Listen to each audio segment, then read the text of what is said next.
Learn Punjabi with Jagjit sir. इस channel which आप सब का एक बार फिर स्वागत है। इस तो पहला वीडियो आप जी देखो, मैं आपको बेनती करता हाँ कि नवीं वीडियो समय सिर प्राप्त करने लिए साडे चैनल को सबसक्राइब करो, नाल ही बैल आइकॉन के बटन को दबाओ। जेकर यह वीडियो आपको पसंद आए तो लाइक करो तो इस वीडियो को होरां नाल वध तों वध शेयर करो। भाषा विच मुलंकण की सारी चर्चा करने तो बाद असीं हुण जो अपना मेन टॉपिक है भी पंजाबी विच मुलंकण का की स्थान है, पंजाबी भाषा विच पंजाबी भाषा सिक्ख्या विच मुलंकण का की स्थान है। जो असीं इस बारे गल करते तो यह जो सारी गल है यह पिछली सारी चर्चा का ही आधार है। पहले भी असीं कर चुके हाँ भी होर भाषावां वांग जिद्दां असीं देखिया ना मुलंकण का बड़ा महत्व है, क्योंकि मुलंकण के राही ही जिहड़ियां अगलियां नीतियां ने सरकार दियां, स्कूल दियां, प्रबंधकां दियां, अध्यापक दियां, बच्चों दियां वो बन सकदियां ने। पंजाबी विच ही मुलंकण का जो महत्व है होरां भाषा वांग ही है, क्योंकि पंजाबी के बच्चों ने भी, पंजाबी के अध्यापक ने भी बच्चे दे या विद्यार्थी के भाषा कौशलों ते समर्थावां का विकास करना है। उहदे ते कॉन्सटेंट लगातार नज़र रख के उसके कारजां का लगातार मुलंकन करके उसका अवलोकन करके ऑब्जर्व करके तो उसदियां समर्थावां का विकास करना है। दूसरी गल, क्योंकि असीं मुलंकण के बारे दस्सिया है भी मुलंकण विच किसी स्थितियां का जो इवैल्यूएशन किया जाता है, यह देखिए तो व्यवहार च बदलाव आया कि नहीं। टीचर ने अपना सारा प्रेषण देता, प्रेषण का मतलब भी उसने अपना सारा ज्ञान प्रेषित करता, उसनों जो बच्चे नूं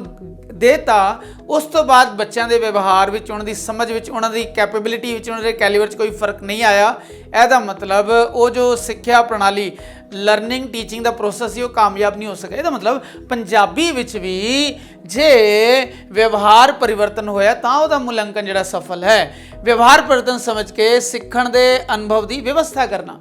सीखण दे अनुभव की व्यवस्था का मतलब है अपनी छोटी जमात विच मैं पड़नाम जां विशेषण या क्रिया विशेषण वर्गे विषयां की जानकारी देनी है, तो मैनू उस दे बच्चे के अनुभवों का संपूर्ण व्यवस्था करनी पेगी। मैनू वो पढ़ाने के लिए एक विशेष वातावरण अनुकूल यानी पॉजिटिव या फेवरेबल कंडीशन बनानी पेगी, तां जो मैं जमात विच जाके बच्चे नूं उस विशेषण या क्रिया विशेषण या पड़नाम वर्गे टॉपिक मैनू कराने पैण। जब मैं वड्डी क्लास जाना 9वीं 10वीं या 11वीं 12वीं तो मैनू पता होना चाहिए भी अज मैं सूफी काव्य कराना है, गुरमत काव्य कराना है, तो वह जो मैं सिक्ख्या देनी है तो बच्चों को पूरा माहौल देना पंजाबी उस साहित्य की सिक्ख्या का भी मैनू पता होना चाहिए सूफी या गुरमत कवि किहड़े किहड़े सूची होनी चाहिए है। उन्होंने कवियों के बारे जो मुढ़ली जान पछाण जीवन बारे वो होनी चाहिए है। उन्होंने चित्र जो हो सके तो उपलब्ध होने चाहिए है। उन्होंने रचनावां की सूची मेरे को की कुछ उन्होंने लिखा है, किहड़ा साहित्य में योगदान है। इस अलावा समा तालिका, समा तालिका का मतलब है भी फलाना फलाना सूफी कवि या फलाने फलाने जो गुरु कवि ने वो किहड़े काल विच है, उस समय किहड़े राजे का राज सी, जो उस समय हालात किस तरह के सी। इसका मतलब मैनू सिर्फ सूफी काव्य दस्सण तो पहले एक पूरा माहौल क्रिएट करना पेगा सूफी कविता बारे। गुरमत काव्य बारे दसना तो मैंने पूरे माहौल की व्यवस्था करनी पेगी, मेरी पहले पूरी तैयारी होनी चाहिए है, तो फिर उसके आधार पर असी भाषा के होए विकास या व्यवहार परिवर्तन विच असी पूरा सही मुलंकन कर पावांगे। यह सी पंजाबी भाषा सिक्ख्या विच मुलंकन की व्यवस्था। जो साडा पंजाबी भाषा का मुलंकन है बच्चों के भाषा संबंधी पूरे ज्ञान की जांच करनी है। पूरे ज्ञान का असी कौशल की गल कर ली, असी उद्देश्यों की गल कर ली। उद्देश्यों विच असी देखिया भी बच्चे ने की ग्रहण किया, बच्चा की प्रगटावा करता है, बच्चे के सोच ज्ञान विच की फर्क पिया और बच्चे की सिरजना शक्ति विच की फर्क पिया, यह उद्देश्य ने। असी कौशल की गल करते हैं, फिर 4 कौशल आ जाते हैं, जिहड़े उसके 4 कौशल ने बोल, सुन, लिख, पढ़,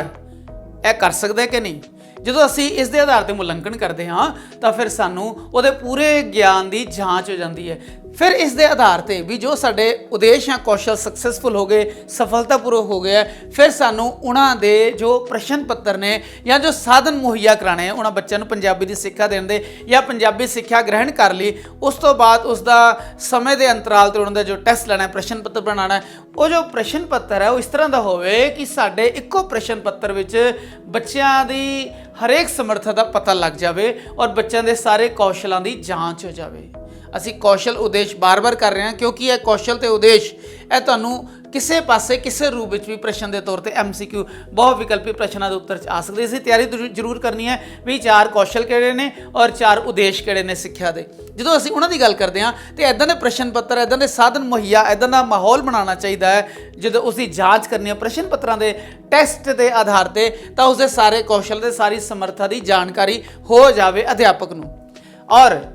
ਜੋ ਸਿੱਖਿਆ ਤੋਂ ਬਾਅਦ ਉਸਦੇ ਆਚਰਣ ਵਿੱਚ ਬਦਲਾਵ ਹੈ, ਉਸਦੇ ਵਿਵਹਾਰ ਵਿੱਚ ਬਦਲਾਵ ਹੈ, ਅਸੀਂ ਉਸ ਦਾ ਅੰਕਨ ਜਿਹੜਾ ਹੈ ਨਾ ਉਹ ਅੰਕਾਂ ਦੇ ਵਿੱਚ ਕਰ ਸਕਦੇ ਹਾਂ, ਉਸ ਨੂੰ ਰਿਪਰੈਜ਼ੈਂਟ ਕਰ ਸਕਦੇ। ਉਸਦੀ ਉਪਲਬਧੀ ਨੂੰ ਅੰਕਾਂ ਦੇ ਆਧਾਰ ਤੇ ਵੀ ਅਸੀਂ ਇਸ ਨੂੰ ਕਿਸ ਅੰਕ ਦੇ ਵਿੱਚ ਅਸੀਂ ਲੈ ਕੇ ਆਉਣਾ ਹੈ। ਸਾਰਾ ਮੁਲਾਂਕਣ ਤਾਂ ਜਾਇਜ਼ ਹੈ, ਤਾਂ ਸਫਲ ਹੈ ਜੇ ਬੱਚੇ ਦੇ ਭਾਸ਼ਾ ਪ੍ਰਗਤੀ ਹੋਈ ਹੈ, ਇਹਦਾ ਮੁਲਾਂਕਣ ਨਹੀਂ ਕਰਨਾ ਹੈ। ਪਰ ਅਧਿਆਪਕ ਦੀ ਕਾਰਜ ਕੁਸ਼ਲਤਾ ਵਿੱਚ ਕੀ ਬਦਲਾਵ ਆਇਆ, ਕਿ ਅਧਿਆਪਕ ਦੀ ਕਾਰਜ ਕੁਸ਼ਲਤਾ ਪਹਿਲੇ ਤੋਂ ਵਧੀ ਹੈ, ਉਸ ਨੂੰ ਨਵੇਂ ਚੈਲੰਜ, ਨਵੀਆਂ ਪ੍ਰਾਪਤੀਆਂ ਕਰਨ ਦੀ ਚਾਹਤ ਲਲਕ ਜਗੀ ਹੈ, ਤਾਂ ਜੋ ਇਹ ਮੁਲਾਂਕਣ ਹੈ ਪੰਜਾਬੀ ਤਾਂ ਸਫਲ ਹੋ ਸਕੇਗਾ, ਤਾਂ ਉਚਿਤ ਹੋ ਸਕੇਗਾ ਜੇ ਬੱਚਿਆਂ ਦੀ ਭਾਸ਼ਾ ਪ੍ਰਗਤੀ ਦੇ ਨਾਲ ਜੋ ਉਹਨਾਂ ਦੀ ਭਾਸ਼ਾ ਵਿੱਚ ਬਦਲਾਵ ਹੈ, ਉਹ ਜਿਹੜੇ ਲਿਖ ਸਕਦੇ ਆ, ਸੁਣ ਸਕਦੇ ਆ, ਪੜ੍ਹ ਸਕਦੇ ਆ, ਬੋਲ ਸਕਦੇ ਆ, ਇਹ ਉਹਦੇ ਕੌਸ਼ਲ ਨੇ, ਇਸ ਵਿੱਚ ਬਦਲਾਵ ਆਇਆ ਉਸਦੀ ਭਾਸ਼ਾ ਕੁਸ਼ਲਤਾ ਵਿੱਚ, ਜਾਂ ਫਿਰ ਜੋ ਅਧਿਆਪਕ ਹੈ ਉਹਦੀ ਕਾਰਜ ਕੁਸ਼ਲਤਾ ਵਿੱਚ ਕੀ ਬਦਲਾਵ ਆਇਆ, ਇਹ ਸਾਰਾ ਪੰਜਾਬੀ ਦੇ ਭਾਸ਼ਾ ਦੇ ਸਿੱਖਣ ਦੇ ਮੁਲਾਂਕਣ ਵਿੱਚ ਸਹਾਇਕ ਹੋ ਸਕਦਾ ਹੈ। ਹੁਣ ਅਸੀਂ ਇਹ ਦੇਖਦੇ ਹਾਂ ਵੀ ਪੰਜਾਬੀ ਦੀ ਜੋ ਵਰਤਮਾਨ ਮੁਲਾਂਕਣ ਉਸ ਵਿੱਚ ਕੀ ਕਮੀ ਹੈ। ਆਮ ਤੌਰ ਤੇ ਜੋ ਪੰਜਾਬੀ ਭਾਸ਼ਾ ਹੈ ਨਾ ਉਹ ਇੱਕ ਢਰਰੇ ਤੇ ਇੱਕ ਪੁਰਾਣੇ ਪੁਰਾਤਨ ਸਿਸਟਮ ਦੇ ਆਧਾਰ ਤੇ ਹੀ ਚੱਲ ਰਹੀ ਹੈ। ਅਸੀਂ ਯਾਨੀ ਜੋ ਅਧਿਆਪਕ ਲੋਕ ਨੇ ਜਮਾਤ ਵੀ ਜਾਂਦੇ ਨੇ, ਬੱਚੋ ਪੁਸਤਕ ਖੋਲੋ, ਪੁਸਤਕ 'ਚ ਇਹ ਪੜ੍ਹਿਆ, ਅੱਛਾ ਤੁਸੀਂ ਪ੍ਰਸ਼ਨ ਇੱਥੋਂ ਦੀ ਇੱਥੇ ਤੱਕ ਨਿਸ਼ਾਨ ਲਗਾ ਲਓ, ਉਸ ਤੋਂ ਇਲਾਵਾ ਤੁਸੀਂ ਇਹਨੂੰ ਯਾਦ ਕਰ ਲੈਣਾ, ਇਹਨੂੰ ਅਸੀਂ ਇਹ ਸੰਭਾਵਨਾ ਵੀ ਹੈ ਪ੍ਰਸ਼ਨ ਪੱਤਰ ਵਿੱਚ ਆ ਜਾਏਗਾ, ਉਸ ਦਾ ਪ੍ਰਸ਼ਨ ਪੱਤਰ ਹੋਇਆ, ਪ੍ਰੀਖਿਆ ਹੋਈ, ਬੱਚੇ ਦੇ ਅੰਕ ਦਿੱਤੇ, ਬੱਚੇ ਨੂੰ ਅਗਲੀ ਜਮਾਤ ਵਿੱਚ ਅਗਲੇ ਵਿੱਚ ਉਸ ਪ੍ਰਮੋਟ ਕਰਤਾ, ਉਸ ਨੂੰ ਭੇਜ ਦਿੱਤਾ। ਇੱਥੇ ਤੱਕ ਹੀ ਜੋ ਸਾਡੀ ਪੰਜਾਬੀ ਭਾਸ਼ਾ ਦੀ ਜੋ ਮੁਲਾਂਕਣ ਹੈ ਉਹਦੀ ਇਹੀ ਦੋਸ਼ ਹੈ। ਜਦੋਂ ਅਸੀਂ ਇਸ ਦੋਸ਼ਾਂ ਦਾ ਹੋਰ ਜਿਹੜਾ ਦ੍ਰਿਸ਼ਟੀਪਾਤ ਕਰਦੇ, ਇਸ ਤੇ ਨਜ਼ਰ ਪਾਉਂਦੇ, ਸਾਨੂੰ ਇਹ ਪਤਾ ਲੱਗਦਾ ਹੈ ਵੀ ਬੜੀਆਂ ਸਾਰੇ ਦੋਸ਼ ਹੈ, ਕਮੀਆਂ ਨੇ ਸਾਡੇ ਆਪਣੇ ਕਰਕੇ ਹੀ, ਕਿਉਂਕਿ ਅਸੀਂ ਪਹਿਲੇ ਵੀ ਗੱਲ ਕੀਤੀ ਹੈ ਵੀ ਪੰਜਾਬੀ ਭਾਸ਼ਾ ਨੂੰ ਸਭ ਤੋਂ ਮਗਰਲਾ ਵਿਸ਼ਾ ਮੰਨਿਆ ਜਾਂਦਾ ਹੈ, ਪੰਜਾਬੀ ਦੇ ਪੀਰੀਅਡ ਸਭ ਤੋਂ ਮਗਰਲੇ ਲਾਏ ਜਾਂਦੇ ਆ, ਔਰ ਪੰਜਾਬੀ ਦੇ ਅਧਿਆਪਕ ਦੀ ਚੋਣ ਸਮੇਂ ਪ੍ਰਬੰਧਕਾਂ ਵੱਲੋਂ ਬੜੀਆਂ ਕੁਤਾਹੀਆਂ ਵਰਤੀਆਂ ਜਾਂਦੀਆਂ ਨੇ ਇਸ ਨੂੰ ਇੱਕ ਸਰਲ ਜਿਹਾ ਵਿਸ਼ਾ, ਕਿਉਂਕਿ ਇਹ ਸਰਲ ਵਿਸ਼ਾ ਨਹੀਂ ਹੈ, ਇਸ ਵਿੱਚ ਵੀ ਸਾਇੰਸ ਵਰਗੇ ਜਾਂ SST ਵਰਗੇ ਵਿਸ਼ਿਆਂ ਵਰਗੇ ਨਿਪੁੰਨ ਅਧਿਆਪਕ ਦੀ ਲੋੜ ਹੈ। ਇਸ ਕਰਕੇ ਪੰਜਾਬੀ ਭਾਸ਼ਾ ਦੇ ਅਧਿਆਪਕ ਦੀ ਜੋ ਨਿਯੁਕਤੀ ਸਮੇਂ ਕੋਈ ਲਾਪਰਵਾਹੀ ਨਹੀਂ, ਕੋਈ ਕੰਪਰੋਮਾਈਜ਼ ਨਹੀਂ ਹੋਣਾ ਚਾਹੀਦਾ। ਜੇ ਭਾਸ਼ਾ ਵਿੱਚ ਕੰਪਰੋਮਾਈਜ਼ ਹੋਏਗਾ ਤਾਂ ਮਤਲਬ ਅਸੀਂ ਇਸ ਪੀੜ੍ਹੀ ਦਾ ਨੁਕਸਾਨ ਕਰ ਰਹੇ ਹਾਂ, ਉਹ ਪੀੜ੍ਹੀ ਅਗਲੀ ਪੀੜ੍ਹੀ ਦਾ ਨੁਕਸਾਨ ਕਰੇਗੀ। ਇਸ ਤਰ੍ਹਾਂ ਕਾਲਾਂਤਰ ਵਿੱਚ ਸਮੇਂ ਦੇ ਪਾਸ ਹੁੰਦਿਆਂ, ਸਮੇਂ ਦੇ ਬੀਤਣ ਨਾਲ ਇੱਕ ਪੂਰਾ ਜੋ ਨੁਕਸਾਨ, ਭਾਰੀ ਨੁਕਸਾਨ ਹੈ ਉਹ ਪੰਜਾਬੀ ਭਾਸ਼ਾ ਦਾ ਹੋ ਜਾਏਗਾ। ਇਸ ਕਰਕੇ ਪੰਜਾਬੀ ਭਾਸ਼ਾ ਦੇ ਮੁਲਾਂਕਣ ਦੇ ਦੋਸ਼ ਤੇ ਕਮੀਆਂ ਬਾਰੇ ਜਾਣ ਲੈਣਾ ਬਹੁਤ ਜ਼ਰੂਰੀ ਹੈ। ਜਦੋਂ ਇਸ ਨੂੰ ਫੀਲ ਕਰਾਂਗੇ ਫਿਰ ਅਸੀਂ ਆਪਣੀਆਂ ਕਮੀਆਂ, ਆਪਣੇ ਪੈਟਰਨ ਵਿੱਚ ਸੁਧਾਰ ਕਰਾਂਗੇ। ਪਹਿਲੀ ਜੋ ਗੱਲ ਹੈ ਉਹ ਹੈ ਮਾਨਸਿਕ ਵਿਕਾਸ ਦੇ ਨਾਲ ਨਾਲ ਨੈਤਿਕ, ਸਮਾਜਿਕ, ਸਦਾਚਾਰਕ, ਭਾਵਾਤਮਕ ਗੁਣਾਂ ਦੇ ਬਾਰੇ ਜੋ ਪੰਜਾਬੀ ਦੀ ਸਿੱਖਿਆ ਪ੍ਰਣਾਲੀ ਹੈ, ਪੰਜਾਬੀ ਦਾ ਲਰਨਿੰਗ ਔਰ ਟੀਚਿੰਗ ਪ੍ਰੋਸੈਸ ਹੈ, ਉਹ ਇਸ ਬਾਰੇ ਸਾਰੇ, ਯਾਨੀ ਇਹਨੂੰ ਕਹਿੰਦੇ ਆ ਆਪਾਂ ਬੱਚੇ ਦਾ ਸਰਵਾਂਗੀਣ ਵਿਕਾਸ ਦਾ ਮਤਲਬ ਵੀ ਸਰਬ ਪੱਖੀ ਵਿਕਾਸ ਹੋਇਆ। ਇਸ ਤੋਂ ਪਹਿਲੇ ਮੈਂ ਇੱਕ ਗੱਲ ਹੋਰ ਰਿਵਾਈਜ਼ ਕਰ ਦੇਣਾ ਚਾਹੁੰਦਾ, ਇਹ ਜੋ ਮੈਂ ਸਾਰਾ ਕੁਝ ਲਿਖਿਆ ਹੈ, ਇਹਦੀ ਜੋ ਪਿਕ ਹੈ, ਇਹਦੀ ਜੋ ਤਸਵੀਰ ਹੈ, ਇਸ ਲੈਕਚਰ ਤੋਂ ਪਹਿਲੇ ਆਈ ਹੋਏਗੀ। ਇਹ ਮੈਂ ਇਸ ਕਰਕੇ ਲਿਖਦਾ ਹਾਂ ਤਾਂ ਕਿ ਜਦੋਂ ਤੁਸੀਂ ਇਸ ਵਿਸ਼ੇ ਦੀ ਪੜ੍ਹਾਈ ਕਰੋ, ਇਸ ਪੂਰੀ ਸਕਰੀਨ ਨੂੰ ਤੁਸੀਂ ਆਪਣੇ ਦਿਮਾਗ ਵਿੱਚ ਇੱਕ ਫੋਟੋ ਮੈਮਰੀ ਤਰ੍ਹਾਂ ਬਿਠਾ ਲੈਣਾ ਹੈ। ਜਦੋਂ ਵੀ ਤੁਸੀਂ ਇਸ ਟੌਪਿਕ ਬਾਰੇ ਗੱਲ ਕਰੋ, ਤੁਹਾਨੂੰ ਪਤਾ ਹੋਣਾ ਚਾਹੀਦਾ ਹੈ ਵੀ ਪਹਿਲੇ ਡਾਰਕ ਵਿੱਚ ਕੀ ਲਿਖਿਆ ਸੀ, ਉਹਦੇ ਕਿੰਨੇ ਪੁਆਇੰਟ ਸੀ, ਫਿਰ ਡਾਰਕ ਵਿੱਚ ਕੀ ਲਿਖਿਆ ਸੀ, ਉਹਦੇ ਕਿੰਨੇ ਪੁਆਇੰਟ ਸੀ। ਇਹਦਾ ਮਤਲਬ ਹੈ ਇਹ ਜੋ ਪੂਰਾ ਇਹ ਜੋ ਤਰੀਕਾ ਹੈ ਨਾ, ਇਹ ਲਰਨਿੰਗ ਮੈਥਡ ਦਾ, ਮੈਮਰੀ ਮੈਥਡ ਦਾ ਸਭ ਤੋਂ ਤਰੀਕਾ ਚੰਗਾ ਹੈ। ਫੋਟੋਜੈਨਿਕ ਮੈਮਰੀ ਹੈ। ਇਸ ਵਿੱਚ ਜਦੋਂ ਵੀ ਤੁਸੀਂ ਕੋਈ ਲੈਕਚਰ ਸੁਣਦੇ ਹੋ ਉਹਦੇ ਅੱਗੇ ਪਹਿਲੇ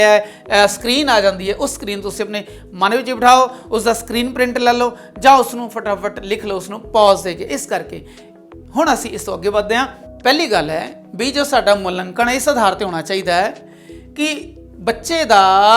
ਪੰਜਾਬੀ ਪੜ੍ਹਾਉਣ ਦੇ ਸਮੇਂ ਮਾਨਸਿਕ ਵਿਕਾਸ ਤੇ ਹੋਇਆ ਹੈ, परंतु मानसिक विकास होने ना उसका नैतिक विकास होया कि नहीं, सदाचारिक विकास होया कि नहीं, समाजिक विकास होया कि नहीं, उसके भावनात्मक गुणां 'च की फर्क पिया है। जदों असीं पंजाबी मुलंकण की गल अपनी जमातां विच करदे हां ਤਾਂ ज़्यादातर जो पंजाबी मुलंकन इवैल्यूएशन है वो सिर्फ बच्चे ਨੂੰ अंक देण उसनों पास करन वाली रहंदी है। ਬੱਚਿਆਂ ਦੇ ਇਹ जो बेसिक गुण ने उसके नैतिक गुण, सदाचारक गुण ने, समाजिक भावात्मक गुण ने, ਇਹ जो उस राष्ट्र प्रति प्यार की भावना है, समाज प्रति जो प्यार की भावना है, इन्हां सारिਆਂ बारे मुलंकन करन जो पंजाबी दी मुलंकन व्यवस्था वो दोषपूर्ण है, उस कमी रह जाती है। यह वाकई चिंता वाली गल है। दूजी गल है कि जो पंजाबी की मुलंकन प्रणाली है वो कई बार विग्यानिक तत्थां नूं अणदेखिया करती है। सिर्फ रट्टे की गल ते उस पर भरोसा किया, बच्चे ने रट लिया, पेपर 'च लिख दिता, पेपर के नंबर मिल गए, बच्चा पास हो गया, इत्थे तक रहता है। तो मतलब भी प्रचलित विग्यानिक विधियां नूं, प्रचलित विग्यानिक दृष्टिकोण नूं, तकनीकी विधियां नूं नहीं अपनाया जाता, सिर्फ रट्टे ते आधारित रह जाता है। यह इसका दूजा दोष है। तो असल जो योग्यता है ना वो बच्चे की मानसिक योग्यता है। उन्हें रट लिया, पेपर लिख दिता, पर इत्थे कोई फर्क नहीं पिया, उसके मानसिक बदलाव में कोई फर्क नहीं आया, उसकी बौद्धिक यात्रा में कोई फर्क नहीं आया, मतलब वो दोषपूर्ण है। यानी असली जो योग्यता है, मानसिक योग्यता है, साढ़े पंजाबी अध्यापकों को पंजाबी भाषा के मुलंकन के समय ध्यान रखना चाहिए भी बच्चे की सिर्फ अंकों वाल ध्यान नहीं देना, उसकी मानसिक बौद्धिक योग्यता में की फर्क पिया, इसका ध्यान देना जरूरी है। तीजा जो पॉइंट है, पेपर विच जो मुलंकन होंदा है, जिहड़े बच्चे बहुत सुंदर लिखाई लिखते हैं, बहुत फास्ट लिख देंगे हैं, और जिन्होंने जो IQ है, जो बौद्धिक स्तर है, बौद्धिक लैवल है, बौद्धिक जो म्यार है वो बहुत चंगा है, वो बच्चे चंगे अंक लैके मुलंकन दे विच चंगे अंक लै जाते हैं। और बाकी जो सामान्य विद्यार्थी ने, आम सधारण बालक तो, और जो आम सधारण बालक तो हेठां दी बुद्धि वाले लो IQ वाले बच्चे ने, एक गलत मैं दस दियाँ भी लो IQ किते नहीं होंदी। जो असी कहने भी इस बच्चे का दिमाग नहीं है, बुद्धि का लैवल बहुत नीवा है, जो वो बच्चा किसी मोबाइल में पकड़ता है, जो लैपटॉप कंप्यूटर चलाता है, बहुत तेज चलाता है, यदा मतलब इत्थे कोई नुकसान नहीं, वो नुक्स नहीं है, परंतु वो रुचि जी है ना वो प्रगट नहीं हुई, रुचि प्रबल नहीं हुई, इस करके उन्होंने पढ़ाई च अरुचि है और बाकी डिवाइस में रुचि है। इत्थे देखने का मतलब है कि बच्चा कोई भी डल नहीं है, किसी बच्चे का दिमाग छोटा या कमज़ोर नहीं है, बच्चे सारे शार्प माइंड ने, परंतु उन्होंने रुचियां जिहड़ियां ने उस पासे नहीं है। कई बच्चे इन्हां टैक्नीकल चीज़ों में बहुत ज़्यादा रुचि लै जाते हैं। क्रिएटिव जिहड़े बच्चे जमात में बहुत बुद्धू रह जाते हैं, बड़े निठल्ले या बहुत लो रह जाते हैं, वो क्रिएटिविटी में बहुत जिहड़े ना वो जिहड़े मार के पैदा कर बहुत ज़्यादा उच्चियां जिहड़ियां उच्ची अचीवमेंट लै जाते हैं। इसका मतलब मैं इत्थे रोक के ही कह रहा भी बच्चा मानसिक तौर पर कोई भी कमज़ोर नहीं होंदा। हो सकता रट्टे के तौर पर कमज़ोर होवे, बौद्धिक ग्रहण करने की जिहड़ी वो लेट करता, जिदा मैं पहले भी दस्सिया ऑडिटरी होंगे बच्चे, सुन के तेज अच्छी तरह याद करते हैं, बच्चे जिहड़े ना वो म्यूजिक नूं सुन के या होर चीज़ां सुन के याद करते, एक बच्चे जिहड़े है ना वो करके याद करते हैं, यानी वो काइनेस्टिक जो लर्नर होंगे है, किसी चीज़ नूं कर सकण दे। कई बच्चे